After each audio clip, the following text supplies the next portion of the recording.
Hola, ¿qué tal? Muy buenas noches a todos. Estamos en una transmisión en vivo de Los Filósofos Malditos. Hoy pues tenemos un invitado especial. Vamos también Diego y yo de pronto a utilizar estos medios para transmitir lo que después serán nuestros videos, así que no importa si tenemos hoy 0, 1 o 10 visitantes, espectadores. Finalmente este video irá a YouTube y ahí es donde muchas veces tenemos nuestro grueso.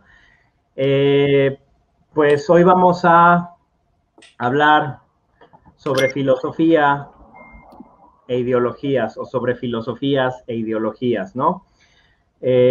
Vamos a iniciar con la cuenta regresiva, en lo que también nosotros tenemos oportunidad de compartir en nuestras redes sociales y regresamos con ustedes.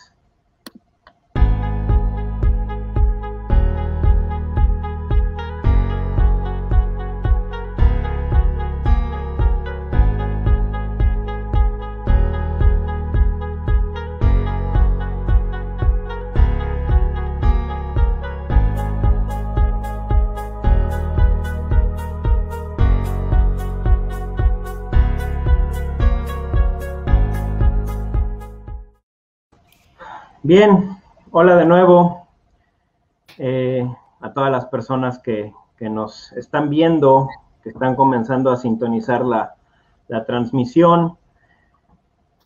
Pues primero que nada, agradecerles a quienes nos vean en YouTube después o a quienes nos van a ver en vivo hoy, que ya tenemos aquí a una persona. Esto también nos permite interactuar con ustedes, escucharlos, que nuestros videos sean más orgánicos, poder tener un cierto diálogo, como decía, interacción. Y pues hoy Diego y yo, también cambiando la dinámica para que no siempre sea nuestro diálogo, nuestro duopolio, pues hemos decidido invitar a un gran amigo, a una persona también que tiene un conocimiento filosófico importante, que es un amante del pesimismo, ¿no? Que se ha dedicado en los últimos años de su vida a investigar sobre el pesimismo, sobre el nihilismo, principalmente otras corrientes, por supuesto, pero pesimismo y nihilismo. El doctor Lucas Villalobos, y que además de saludarlo, hola Lucas, también pues los invitamos, esto también es un medio para promocionarlo, y que vayan a su canal, que vean su contenido, que vean lo que desarrolla. Siempre saca obras raras, extrañas, ¿no? Hace ahí lectura o crítica de algunos libros de difícil acceso. Entonces los invitamos a darse una vuelta y si quieren pues suscribirse a su canal, que es el que está apareciendo, Lucas the Brave, en YouTube. Entonces ahí también pueden pues ver a qué se dedica nuestro querido Lucas Villalobos. Pues sin más, comenzamos. Como les decía, hoy vamos a hablar sobre filosofías e ideologías. Planteando el tema y como el objetivo de nuestra sesión de hoy, de nuestra reunión, es aprender o mencionar las diferencias semánticas, conceptuales que entrañan estos dos conceptos, categorías, que a veces se dan como sinónimos. Mucha gente los maneja en el discurso convencional, popular, como sinónimos, y pues que no lo son, ¿verdad? Eso es lo primero a decir. No lo son, vamos a averiguar un poquito por qué no lo son y hacia dónde va cada uno. También el objetivo es generar, aunque sea un diálogo indirecto, no solo con la gente que nos ve en YouTube o los que nos siguen ahorita, o el que nos sigue ahorita, muchas gracias. Recuerden también que nos pueden dejar sus comentarios y nosotros los leeremos, los veremos y los comentaremos, valga la redundancia aquí, sino generar un diálogo con todas aquellas personas que se han acercado al canal de los Filósofos Malditos, alguno de nuestros videos, principalmente el de veganismo, que es uno de los que más debate ha suscitado, y eso está perfecto, pero que en muchas ocasiones, al acercarnos desde nuestra postura, por muy loable y sensata que sea, terminamos por dogmatizar el diálogo con todos aquellos que no piensan como nosotros. De eso vamos a hablar hoy. Yo ya había hecho un video sobre el peligro de los ismos, si ustedes recuerdan, y si no, está en el canal de los filósofos malditos, se llama algo así, el peligro de los ismos, ¿no? Todo lo que termina en ismos, marxismo, pesimismo, optimismo, cristianismo, lo que ustedes gusten y manden, veganismo, feminismo, como todas estas escuelas o corrientes o doctrinas, cuando son vistas o cuando se les entra de manera dogmática y sin apertura y sin perspectiva, se terminan convirtiendo en un peligro. Eso que en un primer momento es algo sumamente atractivo e interesante y necesario, que es que todos tengamos una postura e investiguemos sobre distintas formas de pensar, de ser, de actuar, cómo termina volviéndose un lastre, ¿no? Pues no para otros, incluso para nosotros, porque nos volvemos incapaces de abrir nuestro pensamiento, nuestros ojos, nuestros oídos a otras formas de pensamiento, que no, o cuando no son las nuestras, están mal, ya, de antemano, fuera. Los que piensan distinto están tarugos. Y eso, que inició siendo algo bueno, entre comillas, termina volviéndose en un lastre, decía yo. Entonces vamos a hablar de eso. Los invitamos de nueva cuenta pues a compartir en sus redes sociales, a la gente que apenas nos está comenzando a ver, a comentar, ¿no? Aquí ya tenemos, por ejemplo, a Néstor Buskowski, es que quiero pronunciar la B y se me fue todo. Néstor Sowski, que nos manda saludos. Me parece que ha de ser seguidor aquí de nuestro querido Lucas. Entonces, pues saludos. Igualmente, Néstor, un placer. Ojalá y te quedes con nosotros un ratote y puedas compartir tus puntos de vista, opiniones, dudas, preguntas, cuestionamientos, escupitajos y todo lo demás. Y pues sin más, entramos al tema. No sé, hermano Diego, si quieres iniciar, y después le damos la palabra a Lucas también para que nos saludes. Bien, pues buenos días, buenos días. Para mí todavía es días, ya está amaneciendo. Buenas noches, Slyman, Lucas, bienvenido. Buenas noches al auditorio igualmente. Y pues no sé, yo creo que Lucas es el invitado, mejor que él tenga el gusto de abrir el debate de hoy, ¿no? Entonces, pues yo solo saludo a Slyman, a Lucas, al auditorio, y pues no sé, yo creo que Lucas parta, que comience con las pautas, y ahí nos vamos hilvanando, ¿vale? ¿Qué te parece, Lucas? Adelante, adelante, gracias, hermano. Adelante, Lucas. Muchas gracias, hermanos. Muchas gracias a los filósofos malditos. La verdad, para mí es un gran honor estar entre ustedes, ¿no? Entre estos dos grandes, ¿no? De hecho, yo cuando inicia mi camino, ¿no? En la filosofía, ya de alguna forma empezó mi interés en la filosofía desde la preparatoria. Yo, cabe mencionar, yo no soy filósofo de profesión, yo estudié administración y ya me fui especializando en otras cosas, pero realmente la filosofía la hago de manera autodidacta, ¿no? Más que nada por cierta cobardía, ¿no? En algún tiempo, ¿no? Que tuve, pues, tenía 17 años, también estaba en ese periodo, ¿no? Que pues uno no sabe ni qué onda con su vida, y bueno, pues ahí fueron, mi vida fue tomando algunos caminos, ¿no?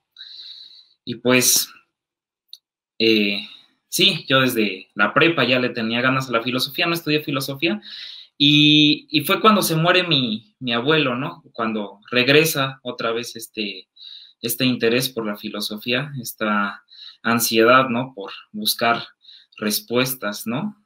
Sobre todo, pues, a la gran cuestión, ¿no? De la muerte. Y pues justo poco después fue cuando nos volvimos a encontrar, ¿no? Te volví a encontrar, Slime, ¿no? En una fiesta de mi tío. y pues ahí tuvimos un gran diálogo, ¿no? Un gran diálogo acerca de Schopenhauer precisamente. Y pues de alguna forma te has convertido, tú principalmente, después mi amigo Martín, ya lo conocen, de hecho también estuvo dando pláticas en la Jorge Cuesta con ustedes, con los filósofos malditos. Y pues los filósofos malditos en sí, el proyecto también ha sido una institución como tal, muy importante en mi vida, ¿no? O sea, realmente, ahorita que vamos a hablar de dogmatismo, ¿no? O sea, el camino que yo he seguido en la filosofía, conozco, el que más o menos me he ido guiando por las personas con las que yo he platicado, con las personas que yo he conocido, ¿no? En los filósofos malditos, las pláticas que he tenido contigo, Slime, las pláticas que he tenido con, un poquito con Diego, ¿no? Con mi amigo Martín, con algunos, personas que me he ido encontrando, como que vamos siguiendo más o menos esta misma línea, ¿no? Si se meten a mi canal, haciendo promoción a mi canal, pues sí, o sea, no necesariamente es un canal de filosofía pesimista, no necesariamente es un canal de filosofía nihilista, como bien decía Slime, ¿no? O sea, muchas veces yo hablo de ciertas rarezas, no necesariamente filosóficas, sino también literarias, ¿no? Trato de enfocarme un poco más en la filosofía, ¿no?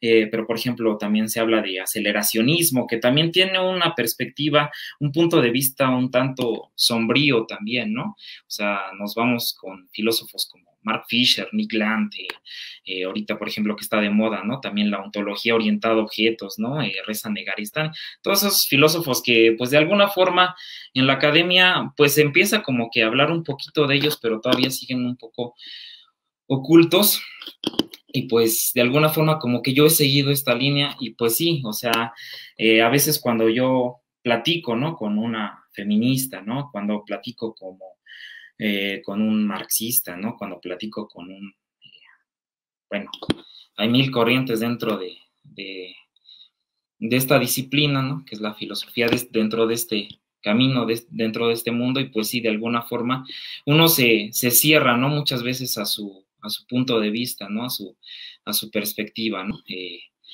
Sobre todo cuando uno es joven, ¿no? Cuando uno empieza, por ejemplo, yo cuando empezaba, ¿no? Tenía 23, 24 años, cuando yo te bombardeaba de preguntas a cada rato, bueno, lo sigo haciendo, ¿no? Me acuerdo que hasta me decías, no, pues es que, pues, mejor hay que vernos en persona, ¿no? Y preferible, pues, tratar estos temas, todo eso, o sea, yo tenía como que una actitud un tanto, poco menos humilde, ¿no? Pues hablaba de Choran, hablaba de Caraco, ¿no? Hablaba de Max Stirner, que también por ustedes también los fui conociendo mejor. Algunos los conocí por ustedes, por ejemplo, Max Stirner, ¿no?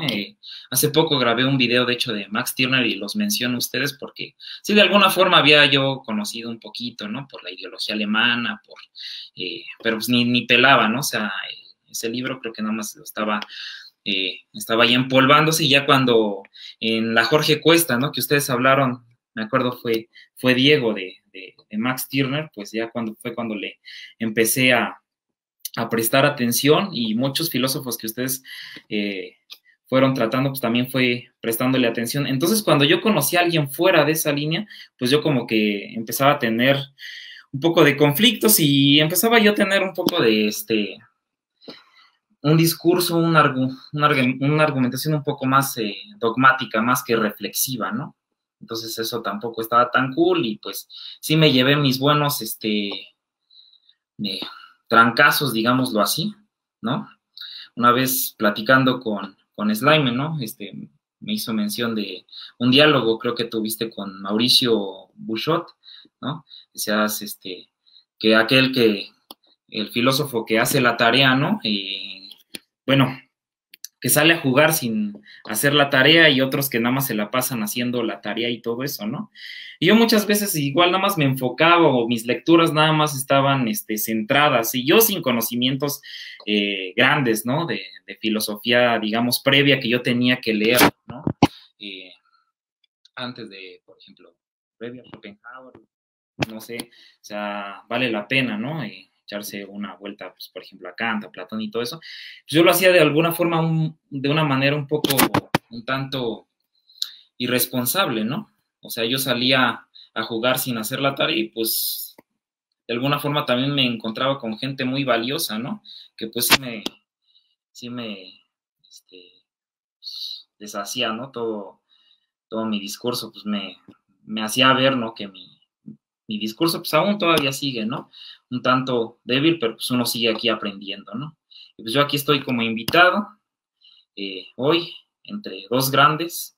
Yo les agradezco mucho la invitación y pues también escucharlos, ver también qué van a decir, ¿no?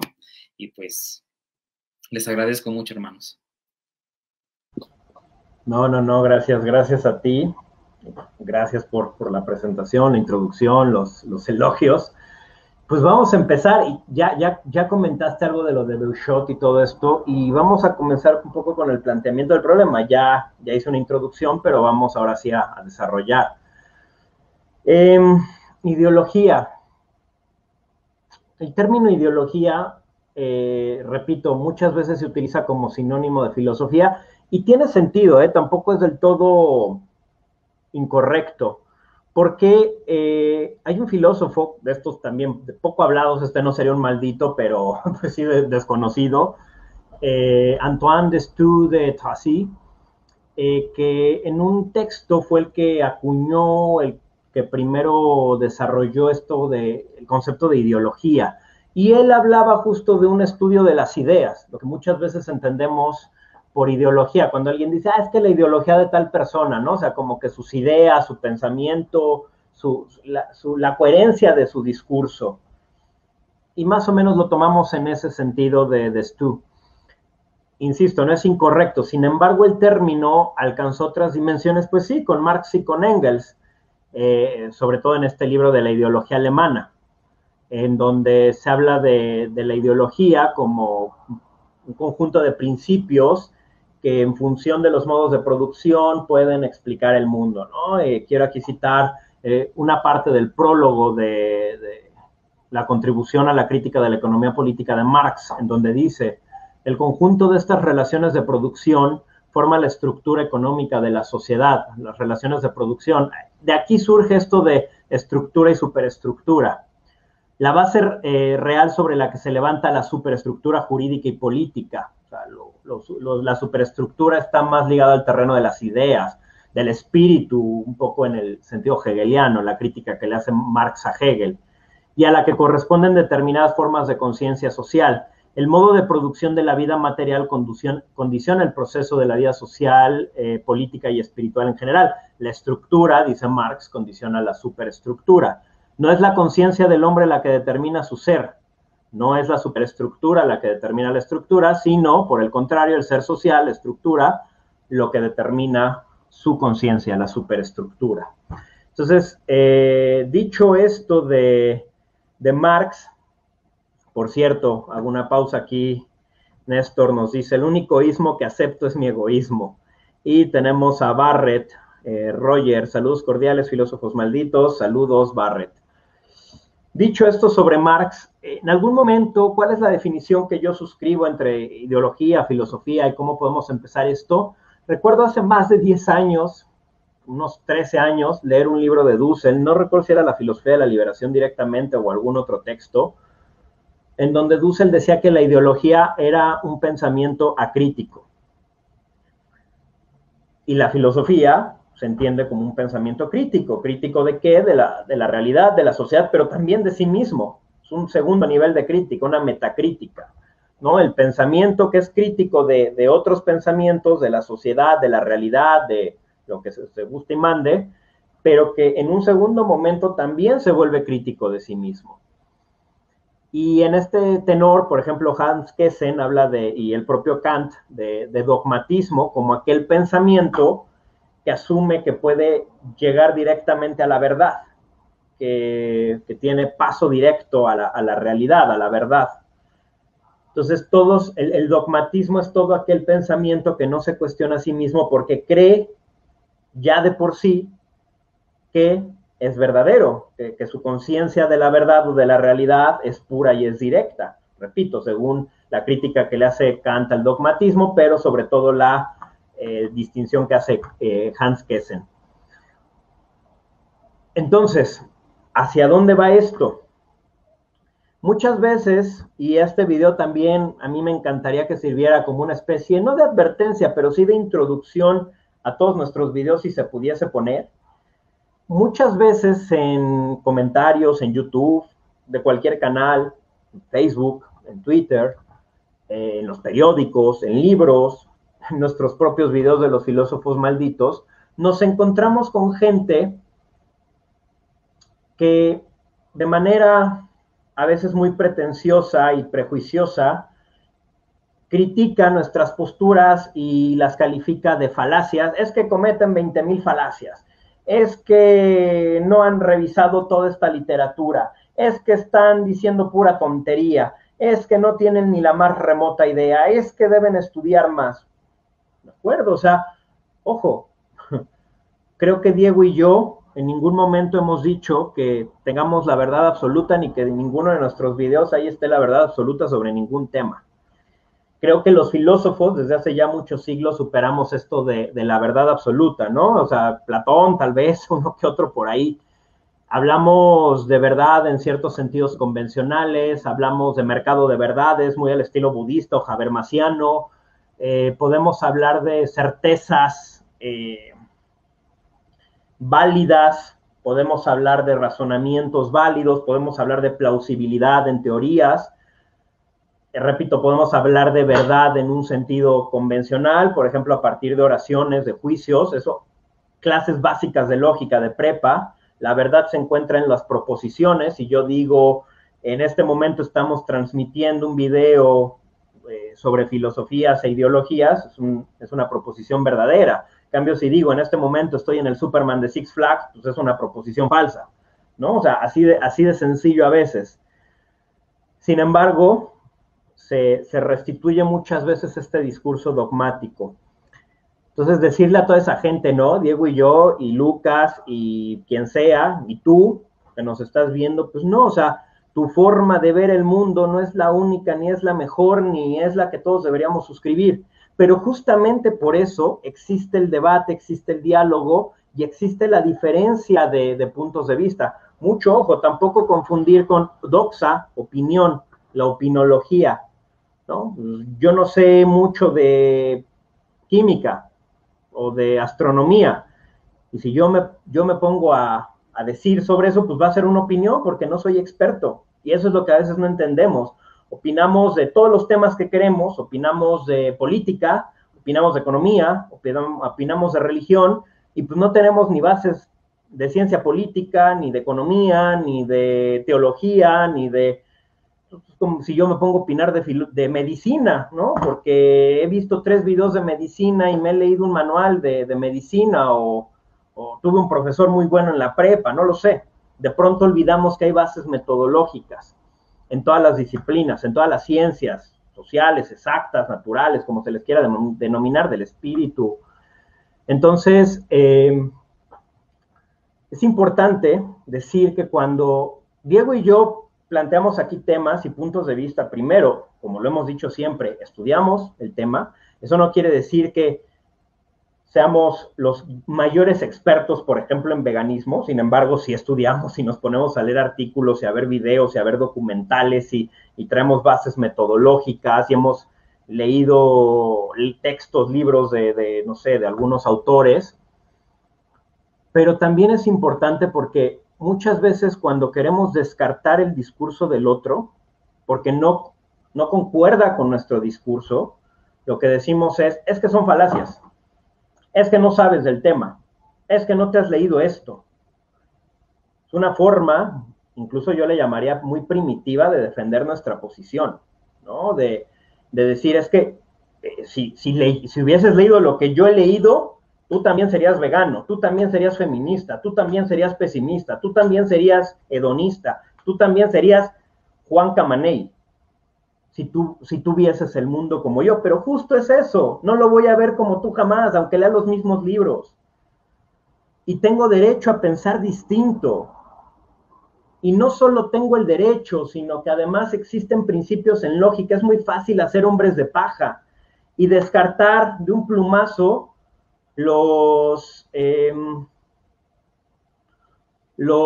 argumentos del otro, reduciéndolos y ridiculizándolos. Esa es la falacia del hombre de paja. Versus, por ejemplo, los principios que Quine y Dennett y otros han enunciado como el llamado hombre de hierro, ¿no? No existe este término al 100, pero es el principio de caridad y el principio de humanidad, que es, no es haz del argumento de tu interlocutor o de tu adversario, de tu oponente, el más débil, para que así tú ganes y digas, mira qué fregón soy el descendiente intelectual de Aristóteles. No, haz el argumento, aunque esté muy malo de tu oponente, hazlo lo más fuerte posible, para que así tengas un verdadero encontronazo de ideas, para que así puedas ver mucho en el sentido de Popper, que dice, para que algo sea científico, necesitas conocer a aquellos que piensan distinto a ti, necesitas darles valor a aquello, o sea, a los argumentos, a las posiciones, a las proposiciones, a los juicios de aquellos que piensan distinto a ti. Porque si tú los descartas, todos los que piensan distinto a mí están bien pendejos.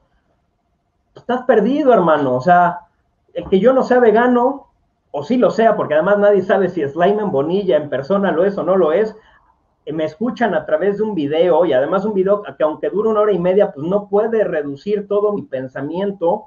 Tendrían que ver pues, la mayoría de los videos de los filósofos malditos que llevamos al día de hoy y leer artículos y mi libro, El mundo como vacuidad y mitos, para darse una idea aproximada. Pues no, o sea, aplicar el hombre de paja en vez del hombre de hierro es lo más fácil, lo más facilón en un debate, en un show de debate como son los de ahora, de todos estos influencers y no mencionaré nombres por respeto, pero que hoy se han convertido en un show y a ver quién le ganó a quién y destrozó y hasta salen videos de comentario de tal güey destrozó al otro güey. ¿De qué estamos hablando? Entonces no hay un diálogo de ideas. De lo que se trata es de demostrar, como dicen en mi rancho, quién la tiene más grande. Y me parece que ahí es donde aparece la ideología. Me parece que ahí es donde aparece. Qué terrible sonó eso. Pero bien, voy a leer algunos comentarios y damos paso a Diego. Dice Guillermo, creo que el problema es radicalizarse y o fanatizar cualquier tema al punto de no aceptar otro punto de vista, generalmente por miedo a que todo lo que uno cree y piensa y siente se venga abajo. Coincido contigo, Guillermo. David nos dice, saludos cordiales, filósofos, un fuerte abrazo, saludos al querido David, así, aquí sí sé quién es. Nos pone Néstor, más que hablar de veganismo es necesario hablar de antiespecismo. Fíjate, Néstor, que Diego y yo aquí en Los Filósofos Malditos tenemos 2 videos, uno que se llama, creo que así, sobre el veganismo y otro que se llama sobre veganismos, especismos y otros temas, algo así. La verdad es que no me acuerdo los títulos, pero están en nuestro canal. Y ahí hemos hablado de la ética sensocentrista. De hecho, una persona que nos increpó fuertemente en el video de veganismo, primero me dice, es que vi 40 minutos de su video, cuando es un video de 1 hora y media, y de ahí se reventó toda una retaíla de contraargumentos y descalificaciones, y yo, brother, o sea, primero vete, aunque sea de mínimo, el video completo, y después vete al otro video sobre veganismo, especismo y todo esto, porque decías que no hablan de la ética sensocentrista. Le digo, sí lo hicimos, pero en otro video, o sea, tú no puedes juzgar todo el bosque por un árbol, o sea, no es posible, además es un sesgo tremendo, sesgo cognitivo. Y esto de antiespecismo, Néstor, creo que también lo menciona Diego por ahí al inicio del video sobre veganismo, no sé si el primero o el segundo, pero y el antropocentrismo también, menciona Diego a veces estas paradojas, ahorita igual y lo puede comentar, y pues aquí igual el querido David, ¿no? Mandando saludos. En fin, pues esta fue mi primera participación, esperamos sus comentarios, sigan por favor preguntando, increpando, haciendo lo que ustedes gusten, que aquí en los comentarios todos serán leídos. Adelante, hermano. Vale, gracias, hermano. De entrada, bueno, primero, Lucas, gracias por el alta estima. Es un gran gusto compartir acá. Lástima que no sea propiamente de partir, pero bueno, ojalá en un futuro ya haya vino de por medio y departamos y compartamos, ¿no? Bien, pues poco más, poco menos, ya hemos platicado varias veces sobre la cuestión de la ideología y quisiera inclinarme un poco al planteamiento de Slavoj Žižek cuando analiza la película de They Live, una película del 88 dirigida por John Carpenter. John Carpenter de pronto se ve abrumado por el éxito de Halloween, In the Mouth of Madness, The Prince of Darkness, The Thing, entre otras, pero They Live de pronto pasa un poco desapercibida. Sin embargo, no es así para Slavoj Žižek. Y me gusta mucho el análisis, un muy, muy breve análisis que hace en una de estas cápsulas filosóficas que tiene, verdaderamente envidiables, ¿no? Ojalá que algún día podamos salir como él a basureros y a lugares inhóspitos de la ciudad a platicar. Cambiar un poco las escenografías. Y en este pequeño análisis del que habla, está planteando, no voy a hacer la sinopsis de la película, mejor que sea el mismísimo Slavoj Žižek quien lo explique, y que bueno, que mejor que el auditorio vaya y vea esta película. Muy, muy ad hoc a los tiempos. Y bueno, lo que plantea ahí Žižek, que es justamente a modo de conclusión, es que la libertad es sufrimiento, ¿no? Es decir, la libertad duele, y duele justamente porque estamos inmersos en un sistema ideológico. No importa el individuo, no importa, de hecho, para poder reconocerlo como individuo, tendría que estar inmerso justo en la cuestión ideológica para establecer. Ya habíamos platicado en veganismo un cierto tipo de ideología. Sin embargo, ahora quisiera pues circunscribirme un poco a la tradición de Mannheim, Gramsci, Althusser, Horkheimer, Adorno, Žižek, esta línea en la que la ideología opera como una suerte de interiorismo, o mejor dicho, la ideología opera desde el interior del individuo para poder relacionarse de manera coherente en lo social, ¿no? Vamos, en el momento en el que alguien es funcional socialmente hablando, en ese momento es un individuo ideologizado. El individuo que a su vez no tiene las condiciones ni las capacidades para manejarse bien socialmente, igualmente es un individuo ideologizado.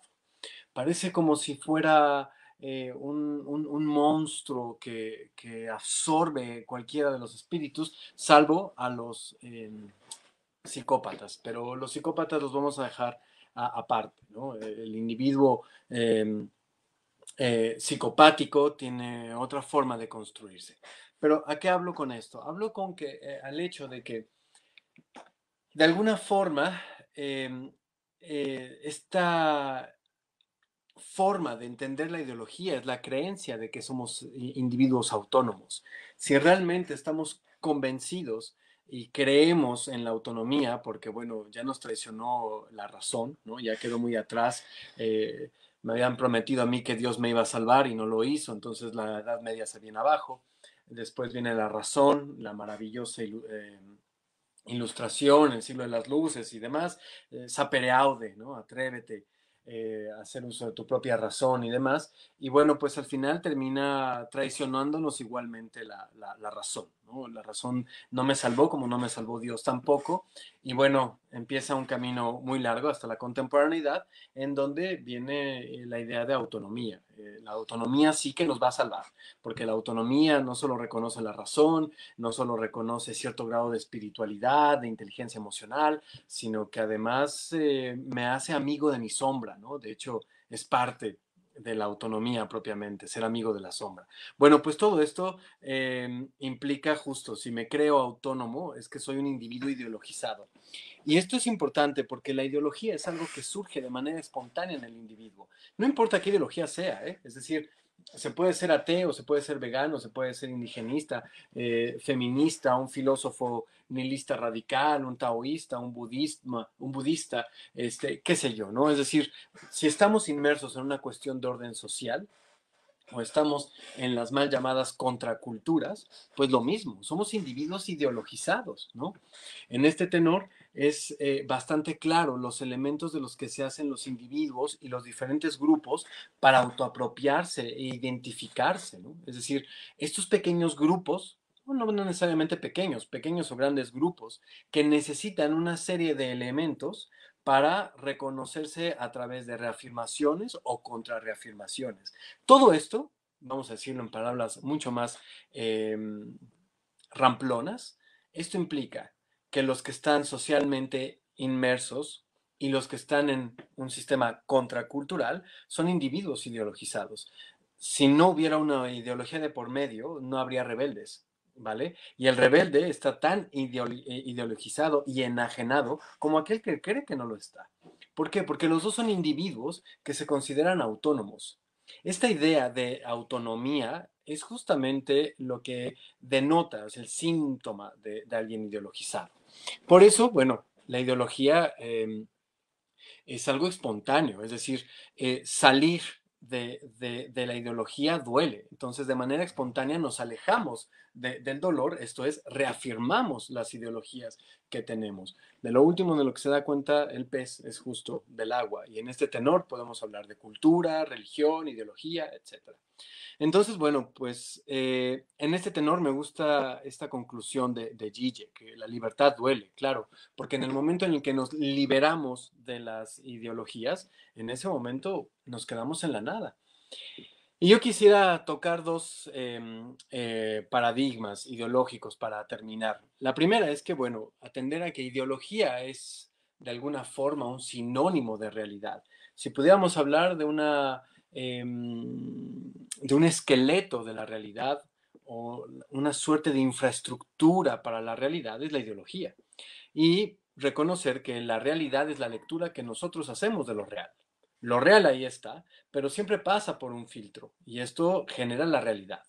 Entonces, si la realidad es la lectura que hacemos de lo real y la realidad es la ideología, bueno, pues ahí aparece la maravillosa mística, ¿no? La maravillosa mística judeocristiana, la maravillosa mística budista, la mística del yoga, la mística taoísta, como la gran liberadora, ¿no? De alguna manera, justo la mística va a romper con Maya, con la ilusión, con los constructos generados de Prakriti, por utilizar términos del Samkhya Karika, pero bueno, podemos hablar también del taoísmo y de tradiciones místicas judeocristianas. Siempre hay un ejercicio místico que va a romper los horrores de la ideología y de la realidad para mostrarnos a lo real. Y bueno, al final, ¿qué? ¿Quién se ha acercado realmente a lo real? ¿Existe realmente lo real? ¿O todos son construcciones amaneradas de la realidad? Y digo amanerada en el sentido estético de la palabra, para quitarme de cualquier soslayo ahí medio extraño, ¿no? Es decir, lo estoy utilizando en término estético. Vamos, al final parece ser que deslindarnos de la ideología o deslindarnos de la realidad nos empuja a la nada más asfixiante, ¿no? De tal suerte que esto tiene dos perspectivas malditas. La primera es esta y la segunda es que, bueno, ¿qué mejor aparato que la ideología? ¿Qué mejor fantasma el que aterra a una familia sin que la familia se dé cuenta que hay un fantasma en la casa, ¿no? El fantasma que más éxito tiene no es el que hace un poltergeist tremebundo y avienta sillas y quema la casa. Es aquel que le hace creer a la familia que tiene esquizofrenia o que están pasando por un periodo psicótico, ¿no? Ahí nadie lo ve, nadie sabe. Entonces la ideología es fascinante y monstruosa al mismo tiempo, es un poco como la cultura, ¿no? Adelante, querido Lucas.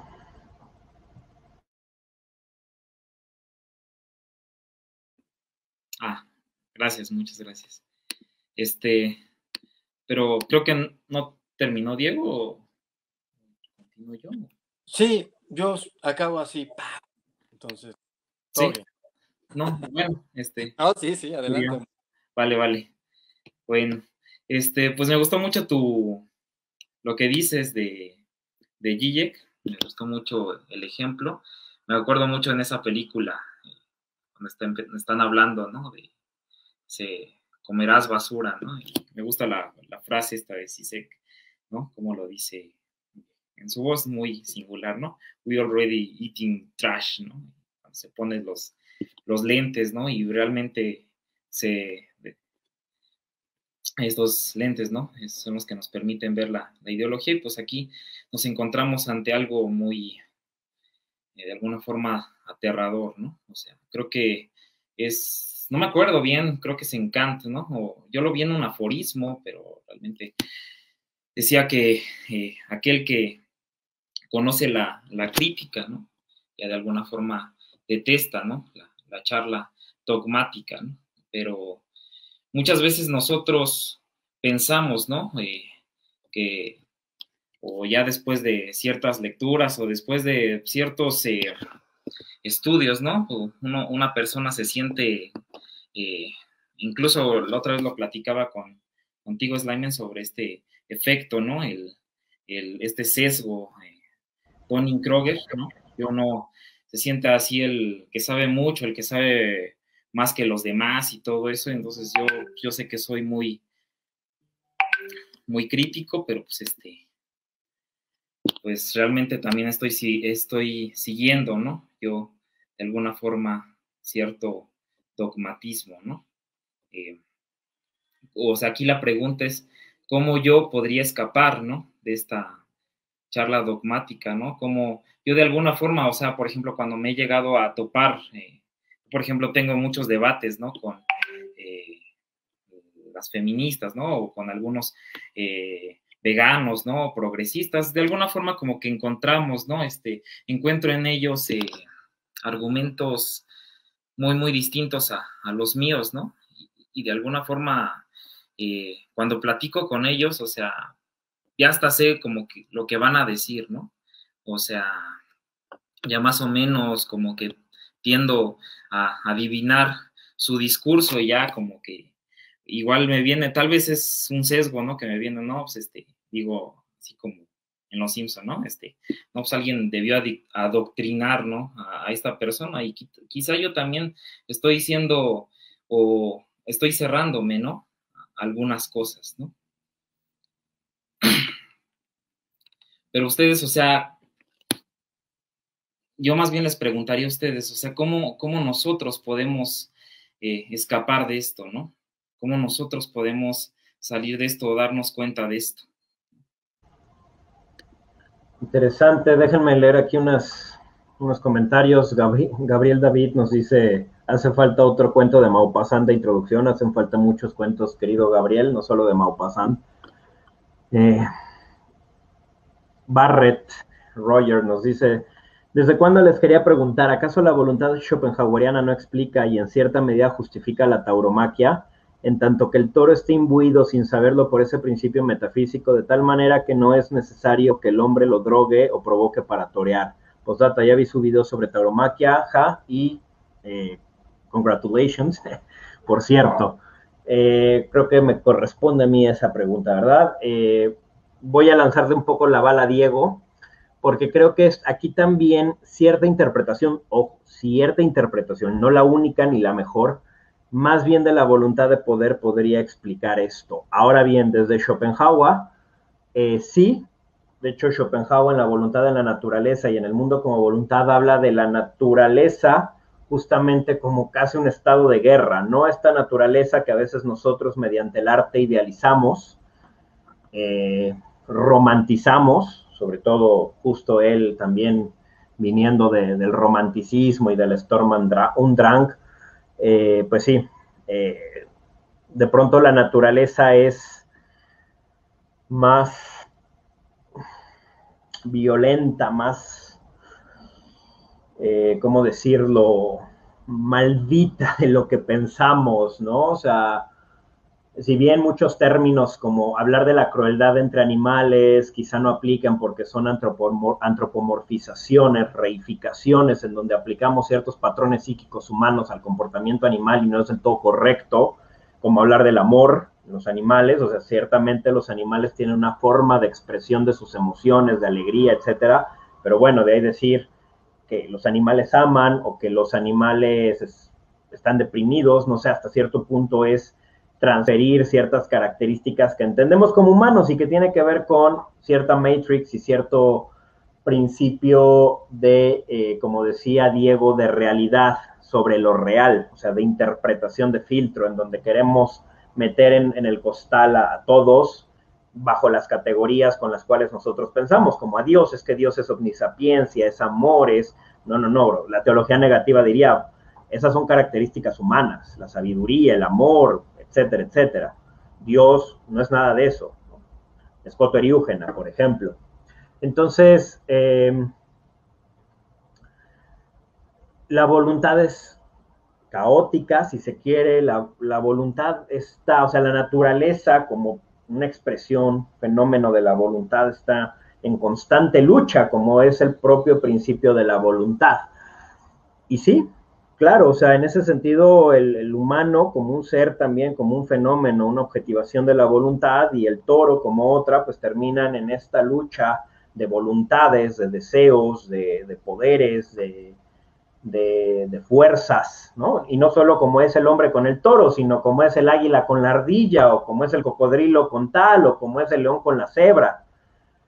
Sin embargo, en un primer momento entendiendo esa parte natural del hombre. Sin embargo, para Schopenhauer, Roger, también es importante entender que lo que hay que hacer es negar la voluntad hasta cierto punto, gestionarla, sublimarla si se quiere. ¿Cómo? Pues mediante la estética, el arte, la música, por ejemplo, mediante la ética o mediante la ascética, que es el último principio, ¿no? Y en ese sentido, en la ética, Schopenhauer habla, justo antes de pasar a la ascética, habla de la compasión. Es un tema muy común en los estudios schopenhauerianos, ¿no? Entonces, cuando habla de la compasión, justamente ahí entra con los principios budistas y la compasión hacia los animales. Entonces, pues sí, la voluntad lo explica, el principio metafísico, pero justo de lo que se trata es de hacerle frente a ese principio dominador metafísico mediante la compasión, el ágape. O sea, Schopenhauer da varias posibilidades. Entonces, insisto, también la voluntad de poder, cierta interpretación nichana, o sea, uno de esa categoría nichana podría explicar esto. Luego nos dice Néstor, qué chido escucharte, Diego. Algo más iba yo a comentar quizás sobre esto de Schopenhauer y de la tauromaquia. Bueno, ahorita en lo que voy a decir en mi siguiente intervención, contestando también a lo de Jorge, y dejamos el comentario de lo real y esto para un momento. Danos un instante, Giovanni. No es muy larga mi participación.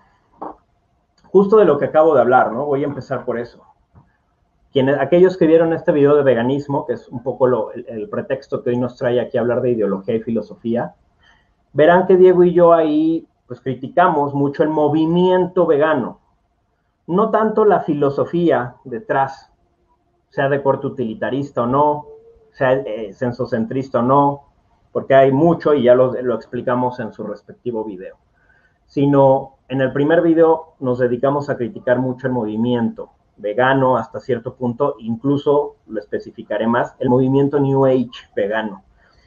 Sin embargo, esto no quiere decir, nuevamente, nadie, o sea, una cosa es Sleiman, el filósofo, hablando de, siendo crítico de, y otra es Sleiman, la persona que, pues, relacionado, adscrito hasta cierto punto al budismo y al pesimismo y a las enseñanzas de Schopenhauer y otros, del propio Nietzsche, es un gran defensor en términos generales de los llamados derechos de los animales. Siempre me considero una persona que no gusta de violentar a ningún animal, ni matar a la cucaracha, ni matar a la mosca, solo porque se me hacen feas. O sea, mientras no me esté jodiendo el animal, mientras no me amenace directamente, amenace mi vida o la de alguien cercano a mí, yo no tengo por qué joder al animal. En ese sentido me siento un defensor de los llamados derechos de los animales o del animal, es que voy a hablar de su dignidad. Nuevamente, todo esto como construcciones. Y hay spookies en mí como hay spookies en cada uno de nosotros, en cada uno de ustedes. Todos tenemos nuestras construcciones. Decía Diego, es imposible quizás hasta cierto punto, y eso también va a responder lo de Lucas, salir al 100% de la ideología.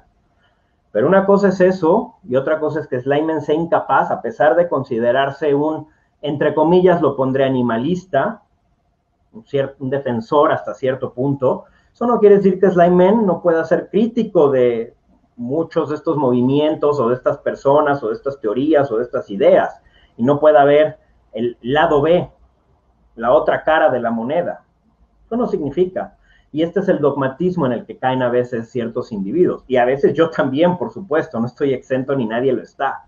Donde no logramos ver el lado B de aquello que amamos con fervor, de aquello que nos define, de aquello que le da sentido a nuestra vida, a nuestras acciones, a nuestro pensamiento. Pero creo que esa es una de las labores de la filosofía maldita.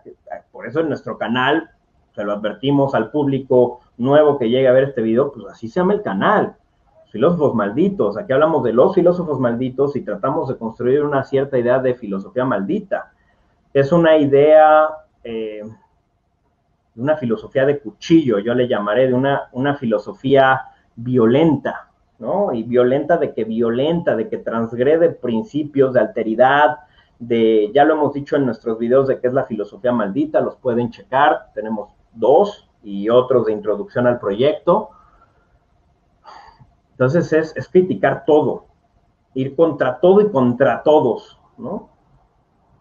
Y parte de eso es la filosofía maldita. No solo la filosofía maldita, hay otras filosofías. Kant en su momento con su criticismo filosófico lo intentó, ir contra lo anterior, contra lo que él piensa como el dogmatismo anterior. Creo que en general la filosofía, y por eso el tema de hoy, el título es Filosofías e Ideologías. El tema de la filosofía es ser crítica, decía, es metacrítica, es incluso crítica de sí misma.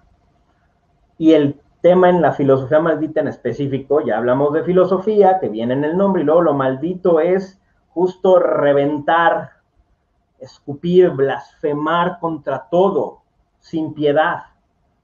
Porque debemos entender en algún punto, muy estirnianamente, que todos estos son spookies. Y contestando tu pregunta ya más en específico, Jorge, Lucas,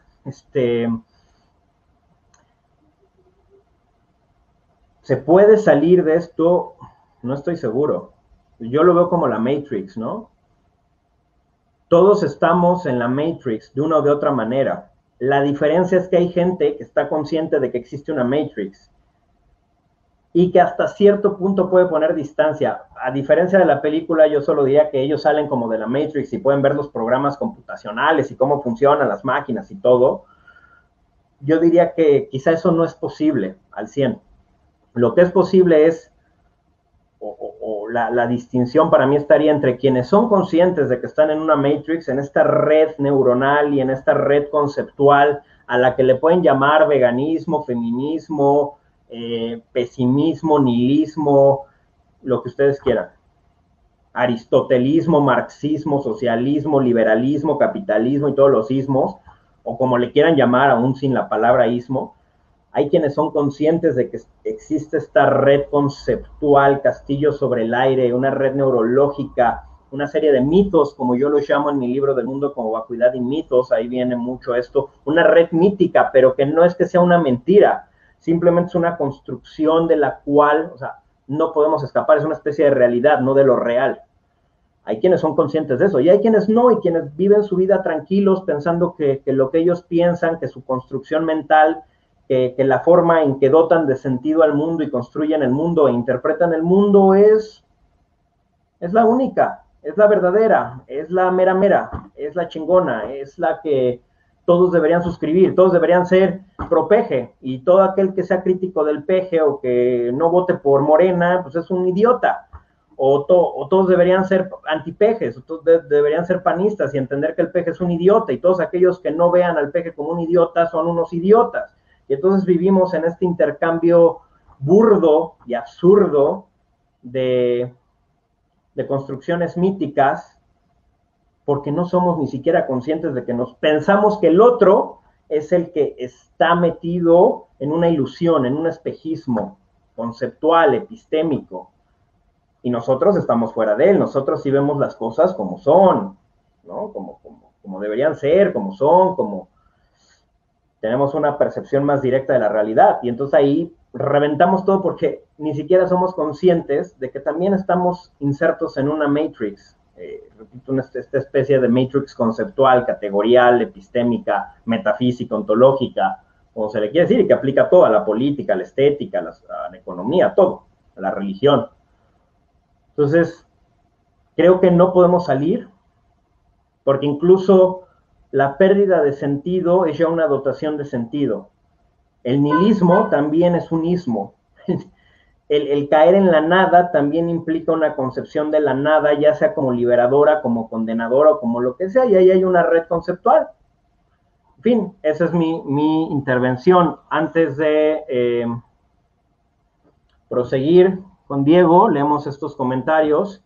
Giovanni Trejo: si lo real corresponde al deseo de dotar e interpretar, y este a su vez oculta el miedo frente a la inmensidad tanto de pensamiento, imaginación y multiplicidad, no estaríamos de vuelta en ese universo sensual en el que entre más amamos, interpretamos, más nos acercamos al cumplimiento de agotarnos, transformar, y entonces la muerte. Y luego nos dice: entonces la ideología se cierra en sí misma, amar, agotarse y morir. La filosofía tendría la labor cuasi natural de perpetuar el ciclo ad nauseam. Adelante, Diego, te tocan estas preguntas y tu intervención. Vale, primero que nada, bueno, pues gracias, Néstor. Y vale, pues regresar con lo que dice Giovanni.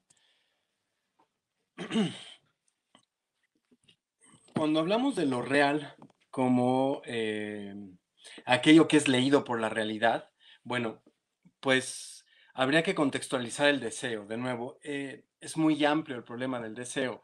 Si hablamos sobre la condición de lo real analogado al deseo, pues habría que a lo mejor acercarse a Sade, ¿no? Porque justo sería lo contrario a lo que establece el budismo o lo que establece el taoísmo, ¿no? Es decir, cuando hablamos de lo real, hablamos de esa construcción de la existencia, o mejor dicho, esa constitución ontológica, primigenia, inmaterial, inmanente, a pesar de su constitución trascendental, es decir, es parte de esta paradoja mística, ¿no? Entonces, si vamos a hablar de lo real, no de la realidad, sino de lo real correspondiente al deseo, estamos hablando de Sade, ¿no?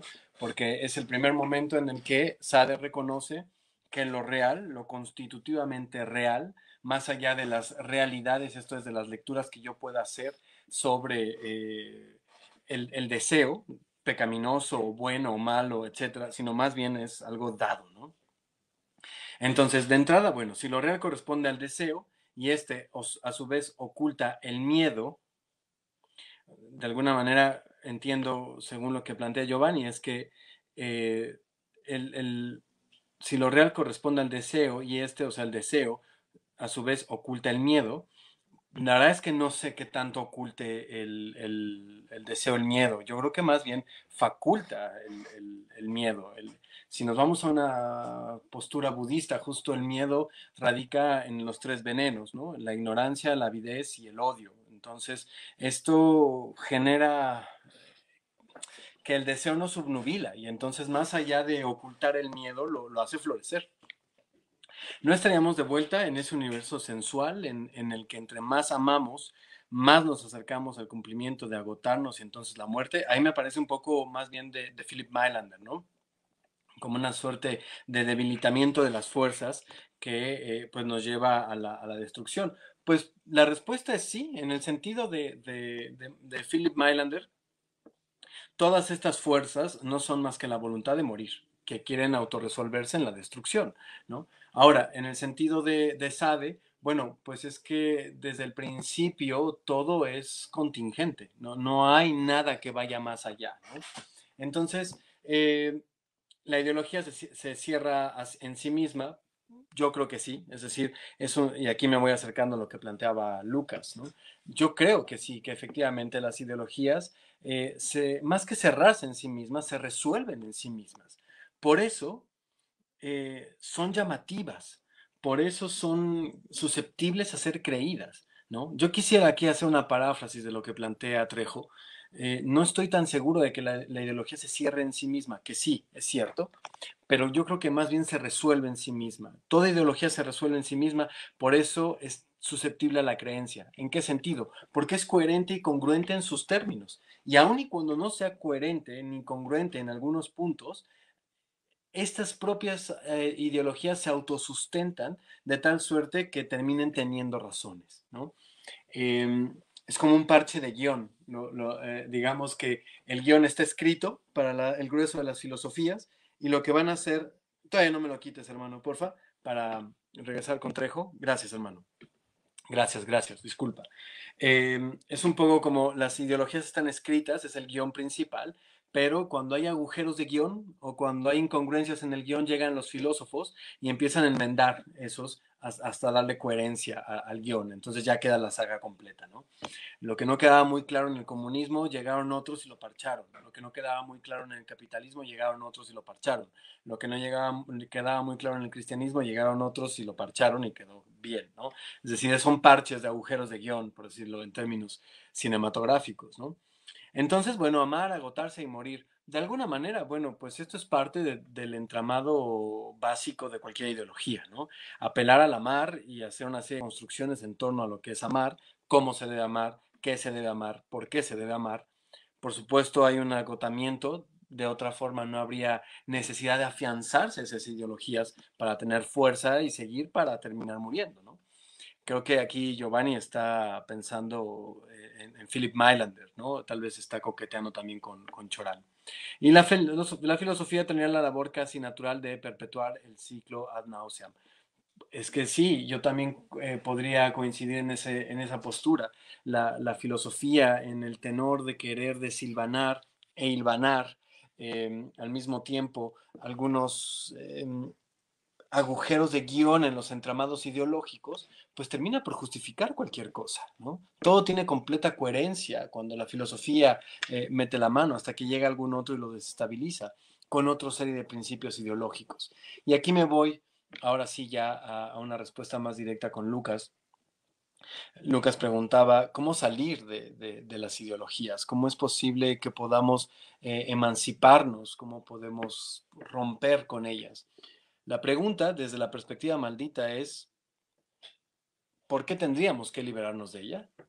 Y la respuesta sadiana, mandeviliana, mandeviliana sadiana, sería algo así como, claro, solo aquel que no tiene los elementos ilusorios para violentar al otro de manera legal quiere escaparse de la ideología. Y ahí está el ámbito de los cyberpunk, ¿no? Es decir, tenemos toda esta vorágine de películas, series animadas y demás que plantean justo la idea del cyberpunk, es decir, un sistema ideologizado, enajenante, en el que hay un grupo de individuos, justamente los punks, que son individuos anárquicos que están buscando desestabilizar el sistema o por lo menos romper las cadenas que los mantienen unidos cuando pueden, ¿no? Porque hay muchas historias en el cyberpunk que no se pueden.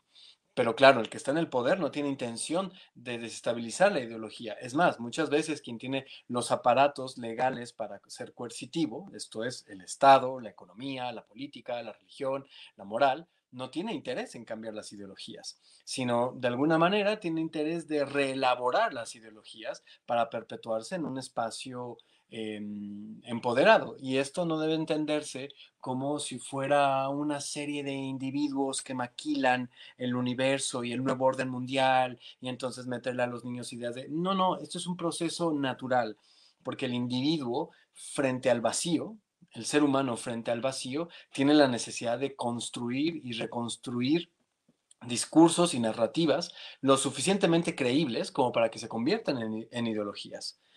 Y esa es la historia, porque simplemente no se puede de otra forma.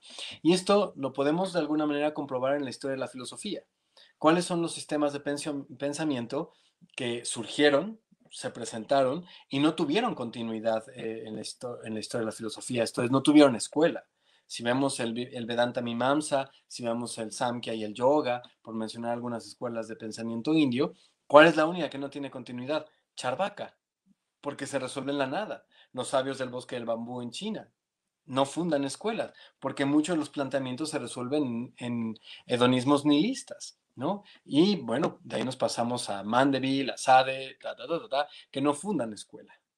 A lo mucho, el único que habrá fundado algo someramente, y eso de manera indirecta, fue Schopenhauer, ¿no? Con la línea de Mailander y Nietzsche, entre otros. Pero que hayan fundado una escuela tal cual que podríamos decir stirnianos de izquierda, stirnianos de derecha, mandevilianos de izquierda, de centro, como sí lo hizo Hegel, etc. Pues no, la verdad es que no. Vamos, depende de dónde estamos parados para perpetuar o destruir las ideologías. Lo interesante de esto, y será que ahí hay un diálogo pendiente con Slyman, con el cyberpunk, que estoy trayéndolo a colación, es que la tragedia de este universo cyberpunk, porque personalmente creo que ya estamos ahí, digo, todavía faltan muchas cosas como algunas cuestiones biónicas, pero falta poco. La tragedia está en que una vez que estos grupos antisistema, estos punks, estos movimientos punks que buscan destruir lo ideológico, pues terminan sumidos en la nada y en la autodestrucción, ¿no? Es decir, el cyberpunk en este sentido sería bastante pesimista. Entonces, no sé, Lucas, cómo salir de la ideología. No sé, la pregunta creo que puede contestarse con otra pregunta. ¿Por qué y para qué tendríamos que salir de ellas? ¿En qué sentido tendríamos que salir de ellas? ¿No? ¿Dónde estamos parados para saber cuáles son nuestros aparatos ideológicos y cuáles queremos perpetuar y cuáles queremos cambiar? Y esto se resuelve en una situación verdaderamente asfixiante. De nuevo, como la cultura, ¿no? Cultura de cultivare. ¿Cómo se cultiva? Se abre la tierra y se mete a fuerza algo. Bueno, pues lo mismo pasa con la cultura humana, ¿no? Se nos desgarra el pecho y se nos injertan cosas, se cubre, se cuida y se mantiene en orden el asunto, ¿no? De otro modo, seríamos como estos casos un poco dudosos, niños salvajes, ¿no? Y el niño salvaje no sé qué tan niño sea, y más bien hay más salvajismo ahí y vienen otros problemas, ¿no?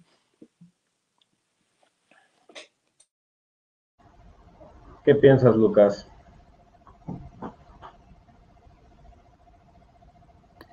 Bueno, gracias por tu respuesta, Diego, sobre eso de por qué o para qué salir de la ideología, ¿no? O sea, a mí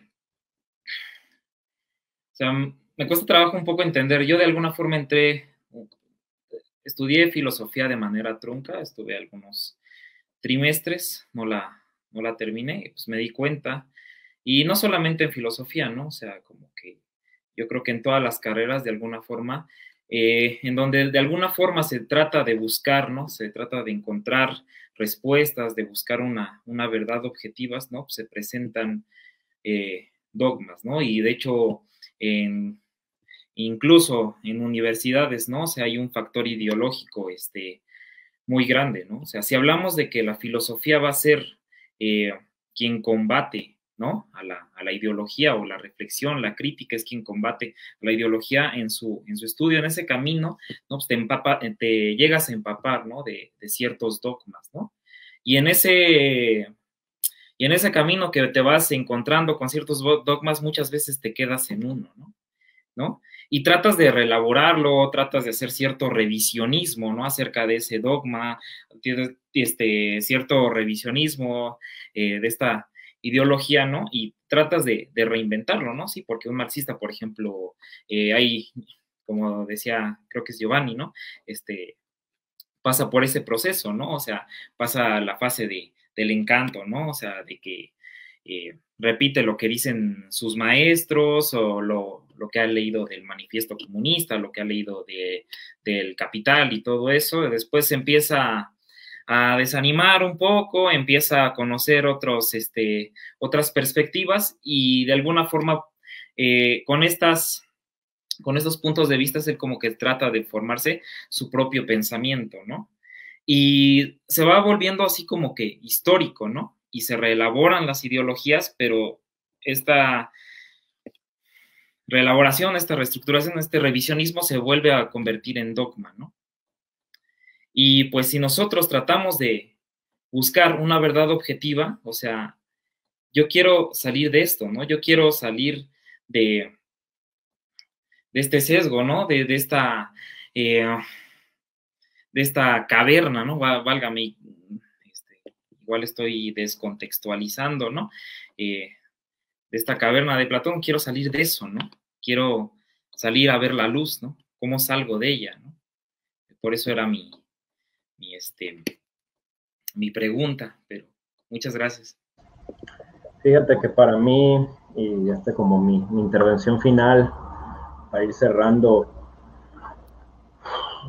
digo, lo que comentó Diego y todo esto que veníamos hablando, me suena también mucho a Kuhn, esto que él puso, esta analogía que puso con los guiones, ¿no? Cinematográficos, los parches. Me suena mucho a estas ideas de Kuhn cuando habla de las hipótesis derivadas,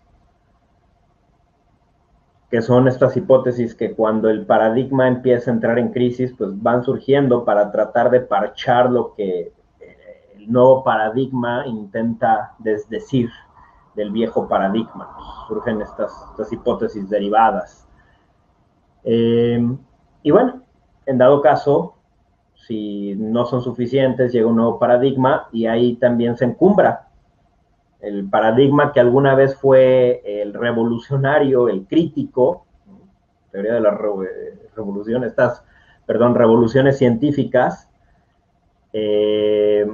termina también por convertirse en lo que alguna vez despreció, en esta estructura de las revoluciones científicas.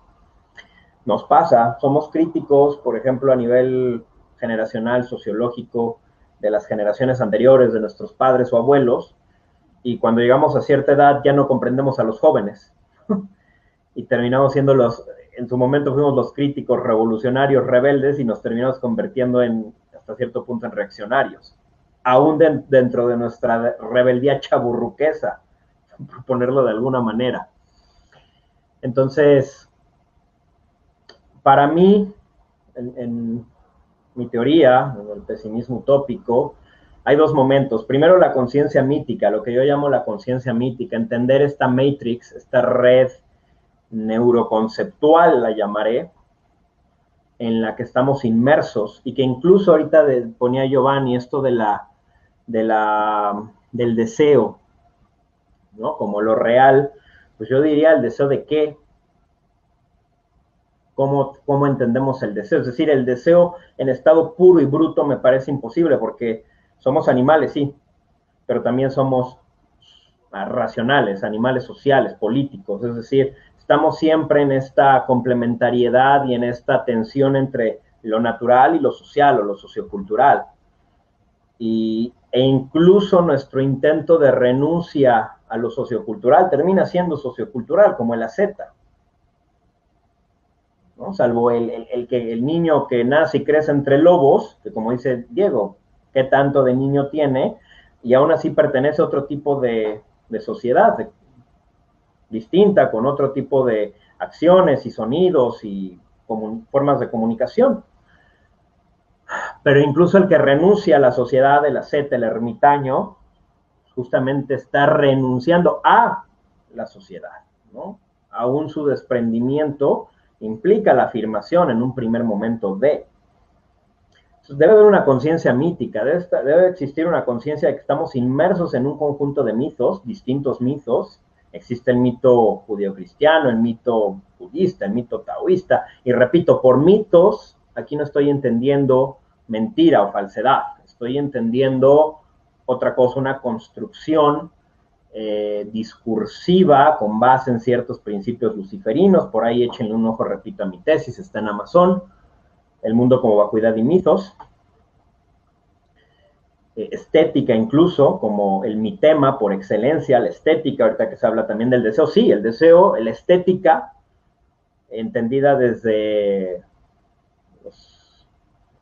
la teoría de los Alánkara, ¿no? También una de las escuelas de la filosofía de la India, una estética entendida desde el concepto más occidental, como filosofía del arte. Me parece a mí el mitema, la partícula mínima de lo que podemos entender como base de nuestro pensamiento y nuestras construcciones. sin lenguaje conceptual, sin racionalización silogística. Pero después de esa conciencia mítica, uno entra en la vacuidad. Y ahí es donde Nagarjuna, ¿no? Este segundo punto, el mundo como vacuidad y mitos, bueno, este primer punto en el título, la vacuidad. Y dice Nagarjuna, mucho cuidado, porque la vacuidad no es un principio metafísico, es la ausencia de principio metafísico. Y si tú la quieres poner como una categoría central metafísica, estás agarrando una serpiente por la cola que se va a dar la vuelta y te va a morder. Estás haciendo lo mismo. Entonces, yo es en lo que en última instancia en mi sistema denomino la ascética total. No solo es la ascética ética de schopenhaueriana, la renuncia a la voluntad como principio máximo de compasión universal en pos de... No, sino es una ascética que incluso tiene que ver con el lenguaje, con la metafísica, con la ontología, con la epistemología. Es decir, no solo es no desear, por ejemplo, el sexo, ¿no? No solo es una ascética en ese terreno de la acción, de la praxis, sino es una ascética de acallar la mente, lo que en sánscrito, ahorita que Diego ha introducido categorías sánscritas, del sánscrito, lo que es la prapancha, ¿no? Que siempre lo menciono, esta especie de verborrea mental que tenemos, de pronto es acallarla. Existen técnicas para hacerlo, sí. Esas técnicas podrían también estar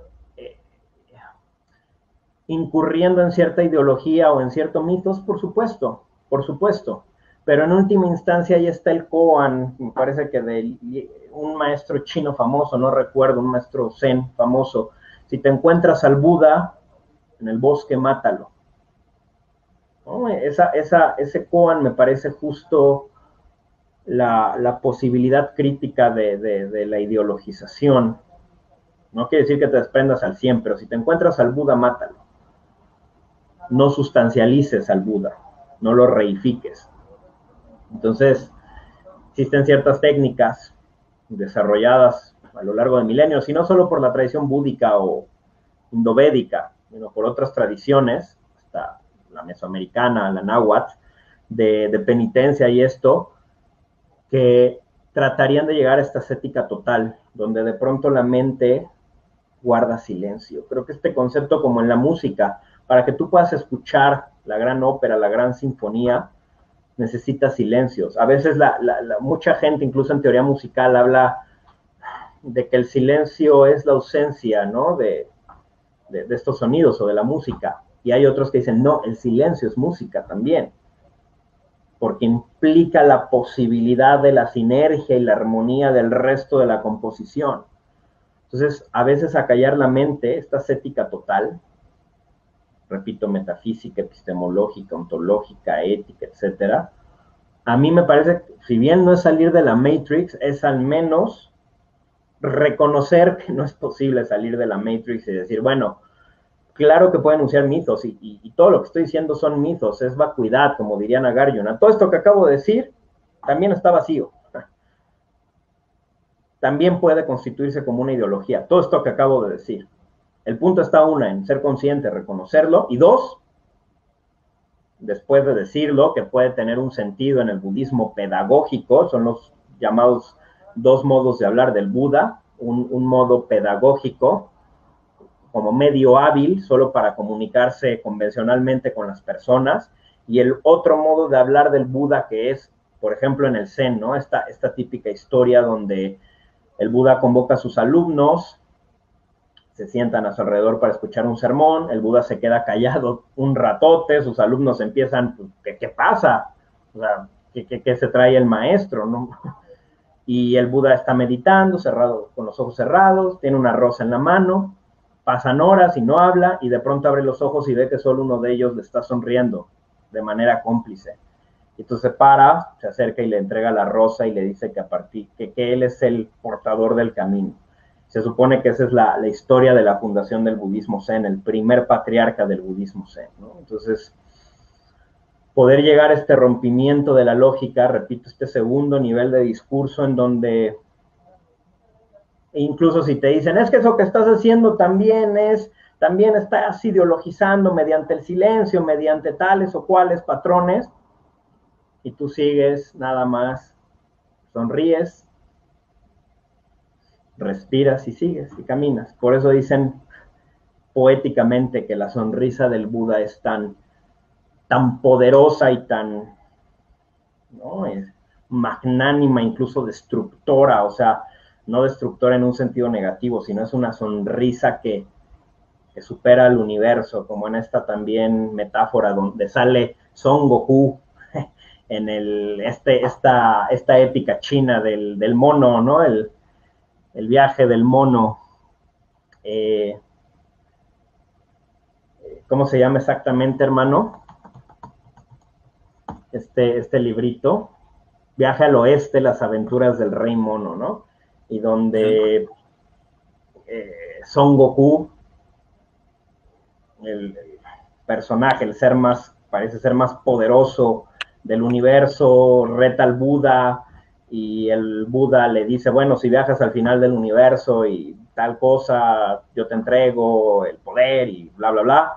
Y de pronto Son Goku parece que viaja y va y pinta y se mea, no recuerdo exactamente esta parte, pero al final regresa y bueno, encara al Buda y le dice, ja, ja, ja, si pude, y tú y yo, y el Buda le dice, es que no saliste de la palma de mi mano, y entonces Son Goku voltea y ve que lo que escribió supuestamente en el fin del mundo está escrito en una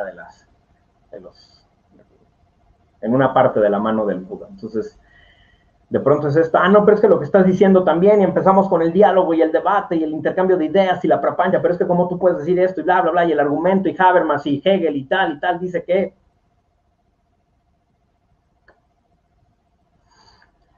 tenemos unos comentarios, entramos a la parte final, Diego y Lucas, para que Lucas nos haga el honor de cerrar. Déjenme nada más leer aquí. Giovanni, disculpen, entonces se aspira a la figura del ermitaño como máximo símbolo de la libertad plena, es decir, casi absolutamente fuera de cualquier sistema. Aquí es lo que te decía, Giovanni.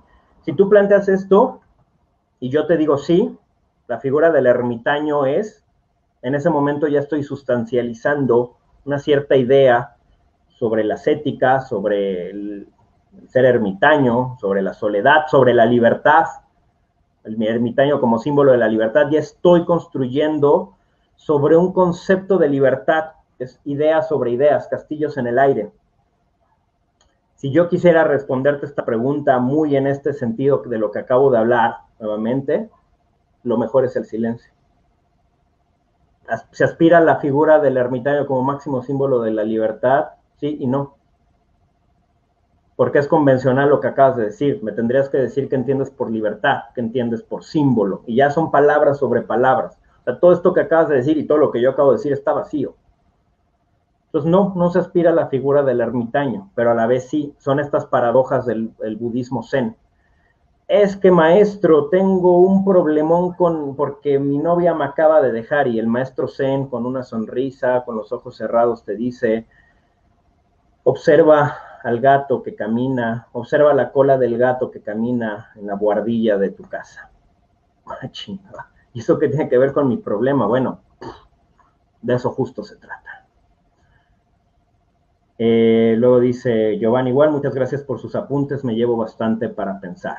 ¿Tú qué crees, hermano? De hecho, sí, Diego y yo tenemos pendiente este debate, que es de lo que viene. No estamos iniciando el segundo ciclo, pero viene este debate entre el sabio salvaje, el guerrero salvaje, ¿no? Y el cyberpunk.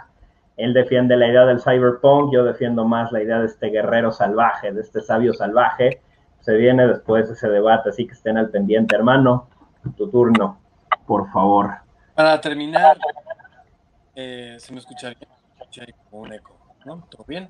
Vale. Pues para terminar, yo tampoco creo que se esté aspirando a la figura del ermitaño. Eh, un poco en el tenor, o mejor dicho, más en el tenor de lo maldito, pues pensar en Sade, por ejemplo, ¿no? En donde, pues no, simplemente no hay libertad. Y si de por sí ya la libertad es un constructo, una ilusión que tiene muchas fases, ¿no? Recordamos que en filosofía se consideran 5 tipos distintos de libertad. Eh, pues bueno, si de por sí ya es una cuestión construida y demás, la ausencia de lo social es todavía mucho más lejano a una posible libertad. Sade no cree que exista la libertad propiamente. Esto un poco para contestar en la cuestión de lo maldito. Ahora, para irnos relajando un poco y a lo mejor deslindarnos de esta vena, eh, la renuncia, pensando un poco en términos indios, sobre todo en la tradición de Patanjali, el yoga clásico, pues pensar un poco la libertad como no es la necesidad de renunciar físicamente, sino es la renuncia interior, ¿no? La renuncia interior mental, la renuncia del Atman con respecto a una serie de cuestiones que aún en soledad uno puede llevarse, estando en el bosque, uno puede llevarse un montón de elementos sociales o sórdidos, ¿no? Entonces, sí, yo creo que no, por ahí no va. Y bueno, pues me alegra que Trejo, si no me equivoco, era Trejo, sí, pues se lleve un buen bagaje. Igualmente espero que el auditorio se haya llevado algo esta noche de viernes. Y bueno, pues hermano, muchísimas gracias por el espacio concedido, como siempre. Gracias, Lucas, por acompañarnos, que no sea la última vez. Y por supuesto, gracias al auditorio. Ha sido un gusto compartir esta noche. Adelante, mi querido Lucas, tú cierras, y en cuanto tú digas nos retiramos. Agradecemos a todo el auditorio. Este video estará colgado en YouTube, ahí podemos seguir el diálogo. Gracias de verdad por participar aquí con nosotros, por interactuar. De eso buscamos con estos en vivo. Así que, mi querido Lucas, tú dices y tú decides. No, pues muchísimas gracias por la oportunidad de estar aquí. Gracias por este espacio. La verdad, para mí, como dije al principio, ¿no? Es un honor estar entre dos gigantes, ¿no? La verdad que chido que abran este espacio también a gente como yo, pero ustedes también, ya saben, están invitados también a mi canal el día que ustedes quieran. Ya hice un video también con mi amigo Slime, ¿no? Pues ahí estamos, ¿vale? Pues muchísimas gracias y pues ahí nos estamos viendo, ¿vale? Gracias, pues para nada responder a Wilbert. Yo creo que en 1 o 2 semanas, Wilbert, estará en YouTube, en lo que se le hace la edición básica que siempre le hacemos. Así que gracias, Diego, gracias, Lucas. Nos estamos viendo. Hasta luego.